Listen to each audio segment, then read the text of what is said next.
So, autism in school. In this video, I'm sharing 5 ways that you can achieve way better results in school, academia, and scholastics just by applying these 5 processes and some other tips and tricks along the way. All right, guys, let's get into it. Welcome back to the Aspie world. My name is Dan. I have autism, ADHD, OCD, and dyslexia, and every weekly video is all about this stuff. So if you're new around here and you want to learn more, make sure to hit the subscribe button by clicking that notification bell down below so you don't miss a video. Okay, so I'm sharing with you 5 tips. Now, these tips aren't just essential. These are tips that nobody really tells you about schooling, but they actually helped me. These 5 tips saved my entire career when I was doing a degree in chemistry at university level. So these are definitely going to help you across the board, no matter what level of education you're at. Okay, let's get in. So number 1 is when you're handing out notes, like you're in class, right? You're in a class or a lecture or some kind of learning environment, and you get handed notes. Now, what used to happen is I'd get like a big wad of notes that I just chucked into my bag, and then when I get home, I'd empty my backpack at the end of the week, and I'd have all of these notes, and it'd be no kind of relevance to what on earth they were. I'd just have a stack of scrambled up notes that'd be sitting in my bag, and I'd be like, huh. But little did I know there was valuable information within those notes that people would refer to, saying like, on this date, I gave you a handout, and that handout had blah, blah, blah. And I'm like, damn it, it's a pile of basically just toilet paper just stacked up in my room. So how do we change this? This is the first thing. This is rule number 1. As soon as you get any handout, you write the number, like page number 1. Or if you had 2 handouts, you'd have page number 1, and then the second handout, you'd have page number 2, and so forth in increments of page numbers, right?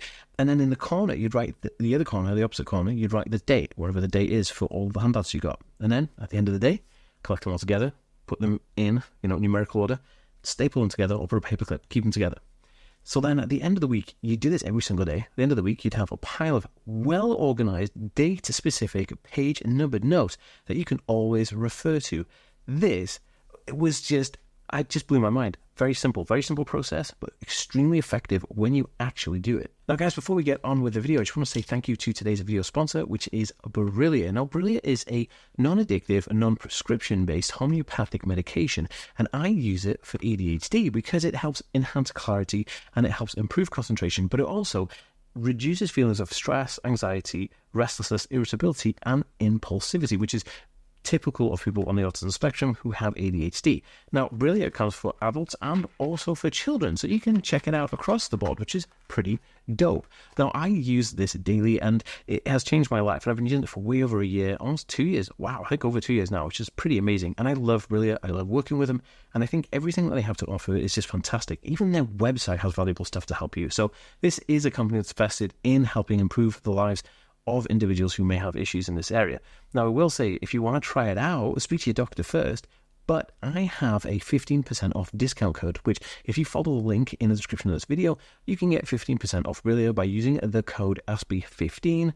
You're welcome. You guys are awesome, so definitely check them out. Okay, on with the video. Okay, so number 2, this is something that I did quite often actually, because you couldn't rely much on technology within the university or the schooling, because so where technology in the universities or the schooling systems may not always work, they may not always record the lectures, they may not always upload them to the cloud, and that would kind of leave a sketchy mark on the fact when you're trying to go back and revisit a lecture or something, especially people who have difficulty with focusing and concentration within the class. So I did this. I took my iPad with me and I set my iPad up and attached a small little dictaphone microphone to it, or just use the iPad as it is, and audio recorded the lecture. That way I could go home, speed up the lecture to whatever kind of speed I wanted, and listen in and listen back. This was amazing, and I just highly recommend it because the iPad already timestamps and dates the piece of information.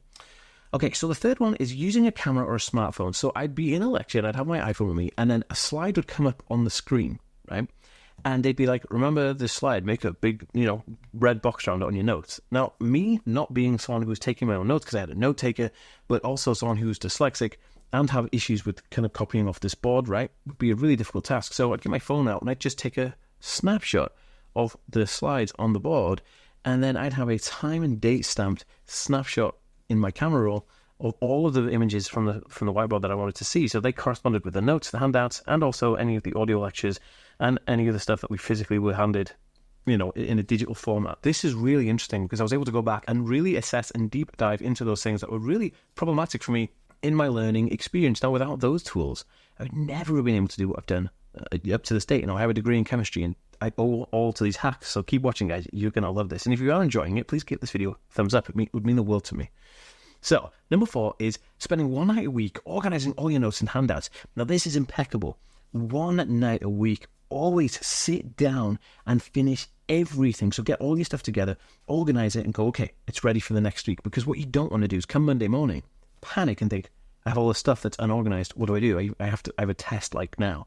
So you want to spend one night a week, probably a Friday or a Saturday or a Sunday, getting everything in order, filing it, organizing, and going, okay, I'm ready. I'm ready for this week. I'm ready to go on like just absolutely beast mode academia. This is really interesting, very important, and staying on track with that is very important. Okay, so number 5 is using speech-to-text technology. Now, this works in 2 ways.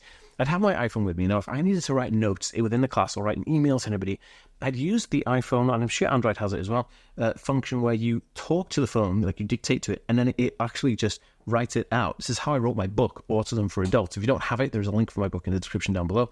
But this is how you did it. I would speak to my phone like this, and it would type it out like a text message. Fantastic. But also, if my iPad was recording the audio of the lecture, I could also have my phone create notes from the lecturer or the teacher speaking, because it was picking it up and organizing into notes. So I'd have an actual written format and an audio format of that lecture. Now, those things were just absolutely fantastic. Now, this is a bonus tip that I didn't put in there. So if you think this video so far has been awesome, please share it on social media. It would really help me out. And I want to know where you're watching from. Are you watching from the UK, the US? Where are you in your journey? Are you in college, university? Let me know in the comments down below. I read every comment and I reply to everyone. So this is my bonus tip. Every single time that I had homework or something I needed to do within a designated time period, to say, do this over the weekend or do this before next Tuesday, I'd go home that day and I'd make an absolute effort to say, I'm doing it right now. And I don't matter how tired I was or what I want to do, I did it. So then I wouldn't worry about it. I wouldn't be an anxious mess waiting for that thing that was impending, like, oh, putting it off. No, don't ever put anything off. Do it as soon as you get home. This will save you so much stress and anxiety, and you'll thank me so much for it later. Right, guys, I recommend checking out this video here because I really think that you're going to enjoy it and get a lot more out of it. So I'll see you in the next one. Please enjoy this video. Peace.